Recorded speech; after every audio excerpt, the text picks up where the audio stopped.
Yeah. So why is something good and why is something bad takes a little bit of investigation.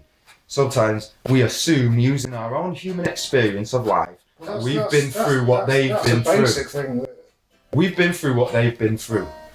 You know, primary school in the infants, it's like, you know, you get asked to think about whether something's good or bad, isn't it? Mm-hmm. Well, this is why an assumption is not lawful. You know, it's not concrete enough. It's like having a theory. Saying you've got a theory doesn't mean what to do when it's something's proof. not. What to do when something's good, and what to do when something's bad. You know what I mean? If something's good, all people think about is if it ain't broke, don't fix it. Okay. And not making a good thing better, or they think about making a good thing better, and it's you know it's then.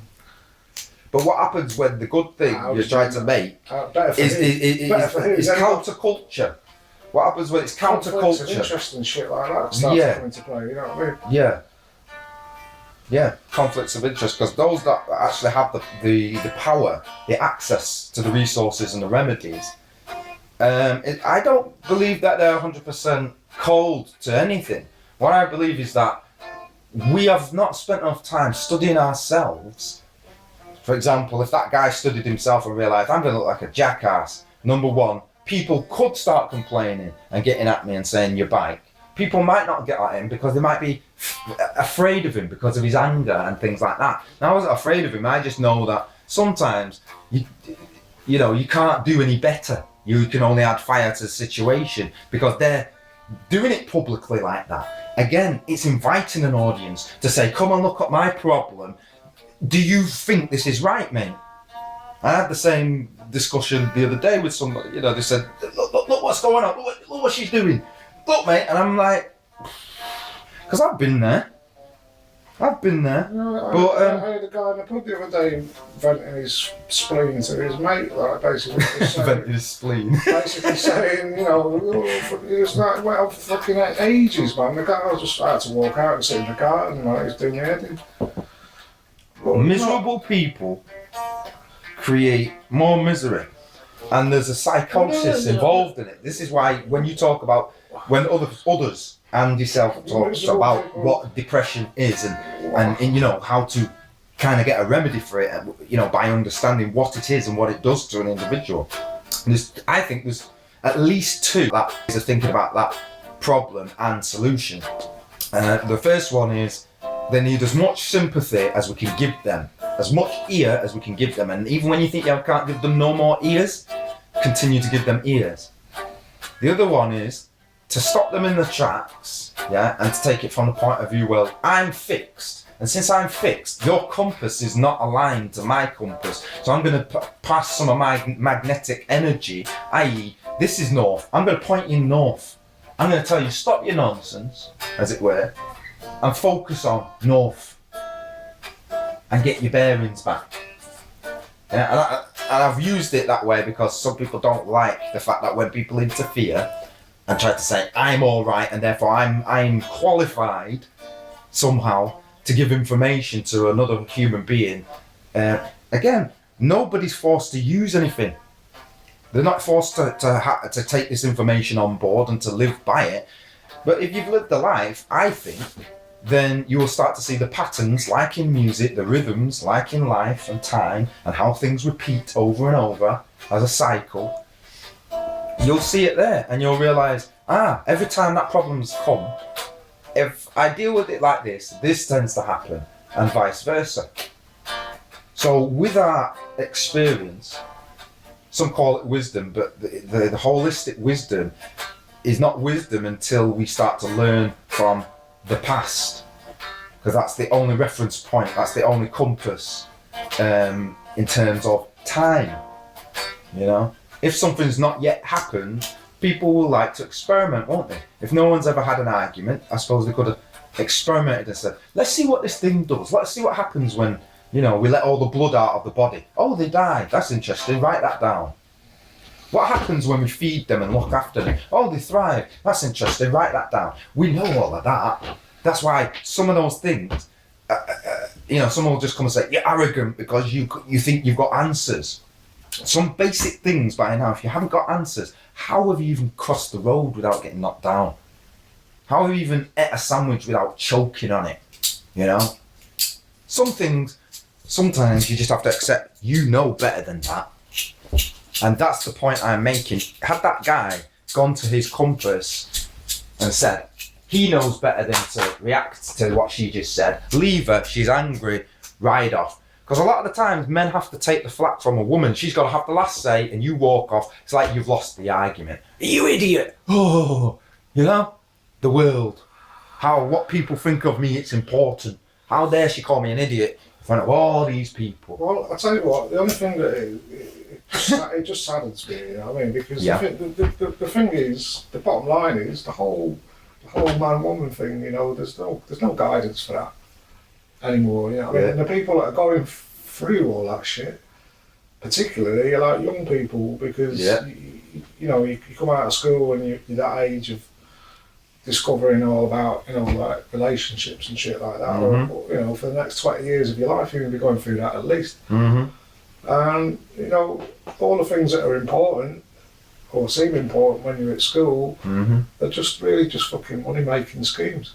Oh. And that's all it is. Right. And at the end of the day, when you get tripped up by that and you get led down, you get led astray, and everybody's leading you astray all the time. I tell you something, I am so glad I went to a school in this country, because compared to America, and again the school I went to, even though it was considered, it's an exclusive posh school or whatever, I worked hard, I studied, I passed the entry exam. I didn't pay to go there. I was worthy to go there by the qualifications of what they said you had to know. Well, you know, so that just that doesn't make me a greater person than anybody. That just shows that I can, you know, study a bunch of facts and remember them maybe better than some people. Or maybe I studied harder, so therefore deservedly so you remember something, because you have to do something.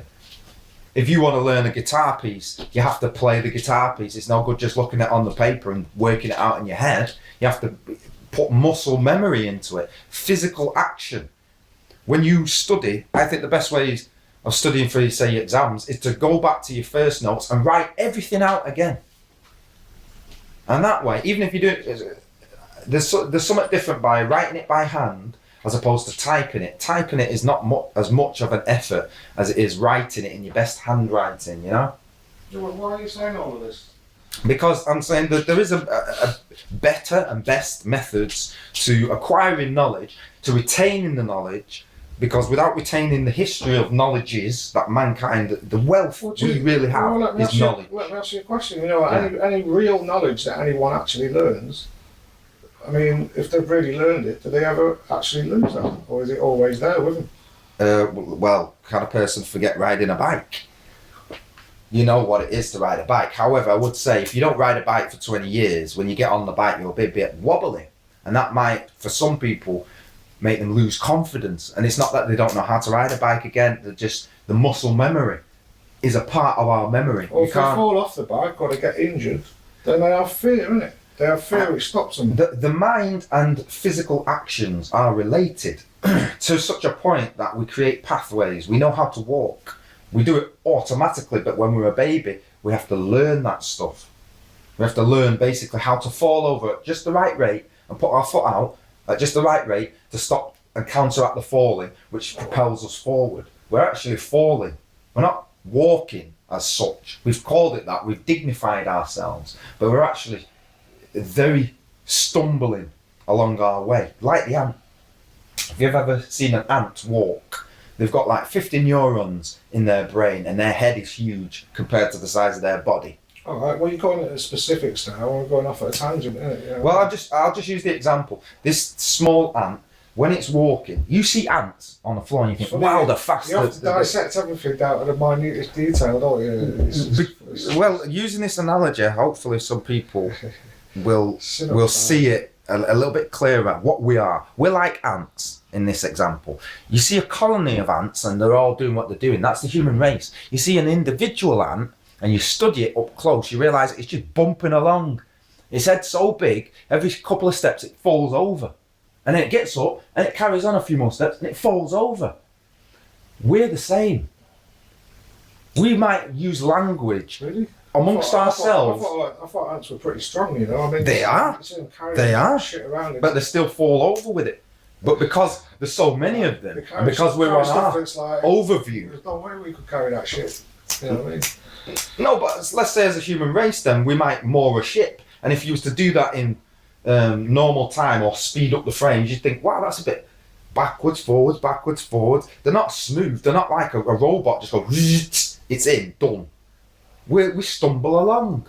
We ride the currents. We work with and against the things of nature to get what we want. You know, gravity's pulling us down all the time. We have to stand up. But most of the things that are pulling us and pushing us nowadays have got nothing to do with nature whatsoever. It's to do with survival. It's a fictional gravity. It's to do with the trick of feeling that you've got to perform your duties to survive. Yeah.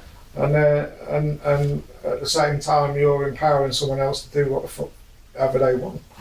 Because they're tricked you, and they're creaming off it. Well, before we get on to that, because what I'm saying leads to how they got that power in the first place. It's down to the example is that we think of ourselves as perfect in every way all the time. That's the ego. Keeps you alive. If you're making money, you know, all of that. It keeps you alive. But when it gets out of control, when we can't control our anger, our emotions. Anyone who's ever had a job for any length of time knows. They know. They know that they don't like it. They know that it's not what they I don't know. I like my job. You know, I like it. I actually get on, you know, with the people that I work with. But then there's a conscious effort as well. Because all along the way, I was one of those people that you spoke about. And having been through that experience, I know for myself at least what it was that triggered that and what it made that light. No, but I mean, when it comes to a point that you've been in a job for a certain amount of time, I'm not saying that, you know, like, I mean, there are things about work that are rewarding. You know, it's rewarding to feel that you can actually do something that's adding to something else and making something else work. And it can be, if you can see that, it can be rewarding to have. Yeah, if you can see that, it can also be rewarding to have obviously financial. Yeah. You know, do you think those ants can ever see themselves as a colony? The independence that you get with that. Do you think the ants ever see them stumbling along as a colony? And if I've got to get there, oh damn it, I dropped it. Get on with it. Oh damn it, I dropped it. They are motivated by their 50 neurons, 50 brain cells. That's all they've got. But they work more efficiently than the whole human race, and they've survived for as long as the human race has been here, you know. It's like, wow. Consider the ant, oh sluggard. Consider the bee. No, I think they've been here longer than humans. Ants. Yeah. I'm pretty sure that they've been here. But at least as long that we can study them. That's all I'm saying. I'm not going to get into the debate who's here longest, how long we've been here. Those are unanswerable things. Those are the questions that, you know, like, is there a God? You know, I say, yes, of course there's a God.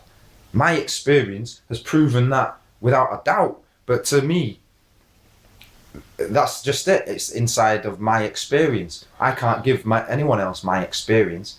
I can only assume they're having an experience just like me. Like the colour red. If I look at the colour red, I can assume that you see red like I see red. And you don't see it as blue. But just because we've called blue red all of your life, you call blue red. So as long as we know what it means, and we're both looking at the red box there, then we can convene our knowledge. We can bring knowledges together through that. So sometimes, what I'm basically saying is, we've got a lot of disagreements in society. We've got a lot of disagreements with things that are there, but not everything is our enemy. And as we're going along, we're opening our eyes to new horizons that teach us both sides of the coin.